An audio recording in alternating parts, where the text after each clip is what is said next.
Daily, weekly और monthly राशिफल के साथ साथ ज्योतिष, वास्तु, मंत्र आदि से जुड़ी वीडियोस रेगुलरली पाने के लिए चैनल को अभी सब्सक्राइब कीजिए और बेल नोटिफिकेशन पे भी क्लिक कीजिए ताकि नई वीडियो की नोटिफिकेशन आपको समय पर मिल जाए।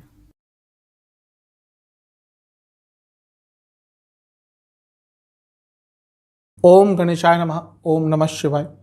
मैं निखिल ज्योतिष आचार्य आप सभी का मेरे चैनल पर पुनः स्वागत करता हूँ। आशा करता हूँ आप सभी स्वस्थ होंगे। महादेव की कृपा आप सभी पर सदैव बनी रहे।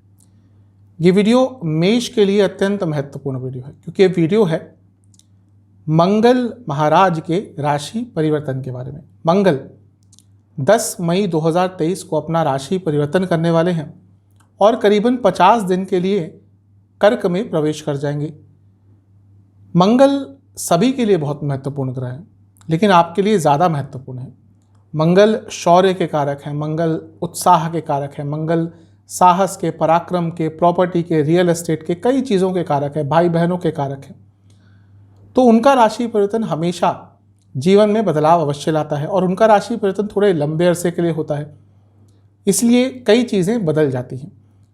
और आपके लिए महत्वपूर्ण इसलिए हो जाता है क्योंकि वो आपके लग्न के ही स्वामी हैं। इसलिए जब भी मंगल की स्थिति में बदलाव आता है तो जीवन में बदलाव अवश्य आता है, स्पेशली मेष के लिए और वृश्चिक के लिए भी। लेकिन यहाँ पर हम मेष की बात कर रहे हैं, इसीलिए जो मेष वाले जातक हैं उन्होंने देखा होगा कि पिछले साल अक्टूबर के अंत से मार्च तक बहुत कठिन सा समय, बहुत विचलित करने वाला समय आपका गया होगा, क्योंकि मंगल वक्री भी थे, पतित भी थे। तो अब मंगल का दोबारा राशि परिवर्तन होने वाला है और मंगल नीच के होने वाले हैं। तो देखेंगे कि इस कालखंड में आपके जीवन में क्या क्या बदलाव आ सकते हैं। पॉजिटिव यानी कि सकारात्मक चीज़ों और नेगेटिव यानी कि नकारात्मक चीज़ों, दोनों की ही चर्चा करूंगा और दोनों को मैं अलग अलग पार्ट्स में बांट दूंगा और वीडियो के अंत में कुछ उपाय भी अवश्य बताऊंगा। कहाँ से देखिए राशिफल, हर बार बताता हूँ, समझने का प्रयास कीजिए। लग्न राशि, चंद्र राशि, अलग अलग राशिफल नहीं बन सकते। मेरे हिसाब से लग्न हमेशा आपको अच्छा रिजल्ट देगा। लग्न पता है, लग्न से ऑब्जर्व कीजिए। जिनको नहीं पता वो अपनी चंद्र राशि से देख सकते हैं। तो शुरुआत करते हैं मंगल के इस राशि परिवर्तन की वीडियो का सकारात्मक पॉइंट्स के साथ। शुरुआत करते हैं सकारात्मक पॉइंट्स के साथ। वैसे देखा जाए तो अधिकतम शास्त्र कहते हैं कि मंगल का मेष के लिए चौथे घर में आना बहुत अच्छा नहीं होता, क्योंकि यहाँ पे नीच के हो जाते हैं। लेकिन ऐसा अधिकतम नहीं होता, मेरा मानना वो नहीं है, क्योंकि जो अधिकतम शास्त्र लिखे हैं वो नीच ग्रह को हमेशा नेगेटिव ही बताते हैं। लेकिन मैं अपने चैनल के माध्यम से हमेशा बताता आया हूँ कि ज़रूरी नहीं कि आज के समय में नीच का ग्रह नेगेटिव ही हो, बल्कि नीच का ग्रह धन के मामले में, भौतिक जीवन के मामले में, आगे बढ़ने के मामले में कभी कभी अच्छे ग्रहों से, शुभ ग्रहों से, उच्च के ग्रहों से अच्छा प्रभाव दे जाते हैं। तो मंगल का नीच का होना, चौथे घर में आना आपके लिए ऐसा नहीं है कि सब कुछ नकारात्मक ही होगा। सबसे पहले तो केंद्र के स्वामी है, लग्न के स्वामी है, दूसरे केंद्र में जा रहे हैं, यानी कि राजयोग बनेगा। इसके साथ ही जब कोई क्रूर ग्रह, कोई एग्रेसिव ग्रह केंद्रों में आता है, स्पेशली जब वो 10वें घर को देखता है, तो जीवन में कॉम्पिटिटिव स्पिरिट बढ़ती है।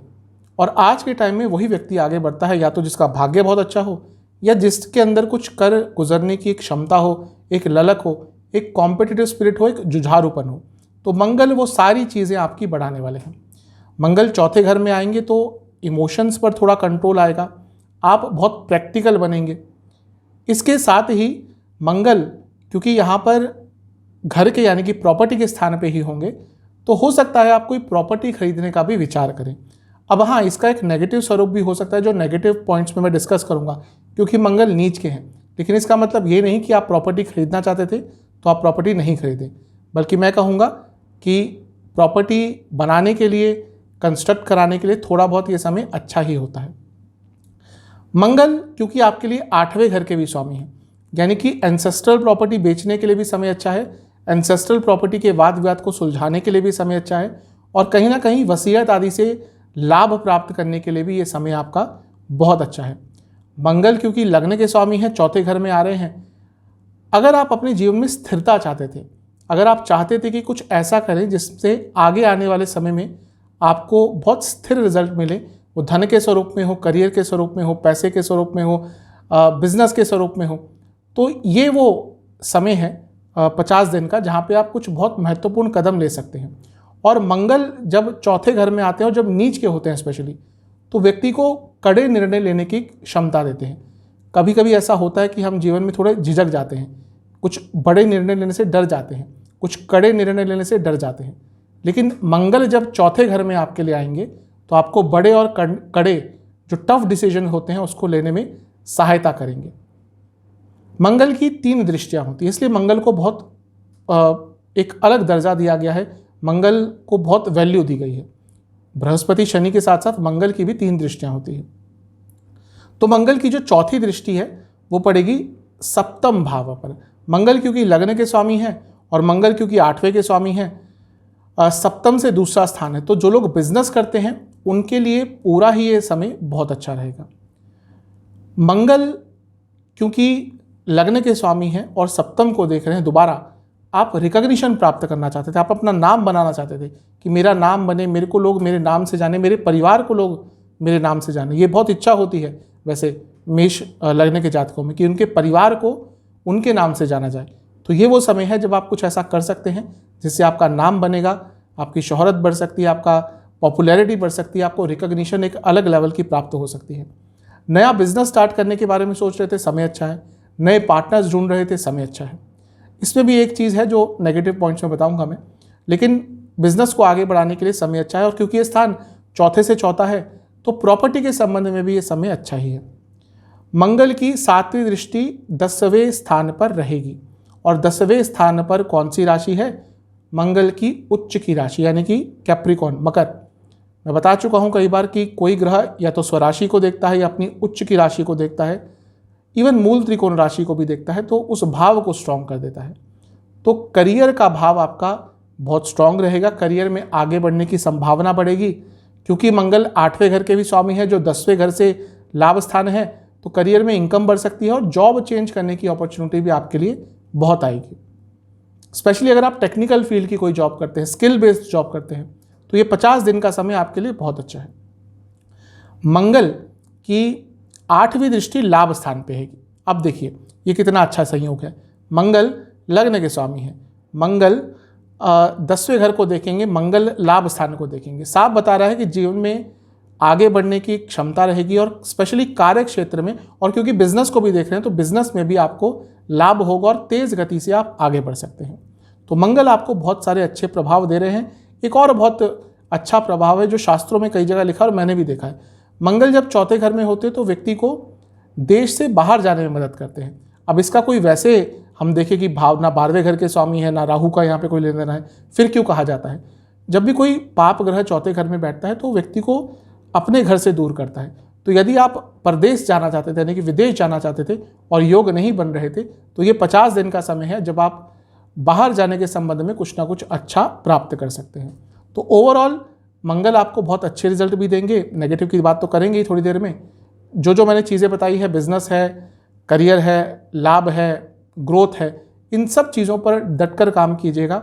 मंगल तभी अच्छा प्रभाव देते हैं जब साहस के साथ व्यक्ति काम करता है और संकल्प शक्ति के साथ काम करता है, तभी मंगल अच्छा रिजल्ट देते हैं।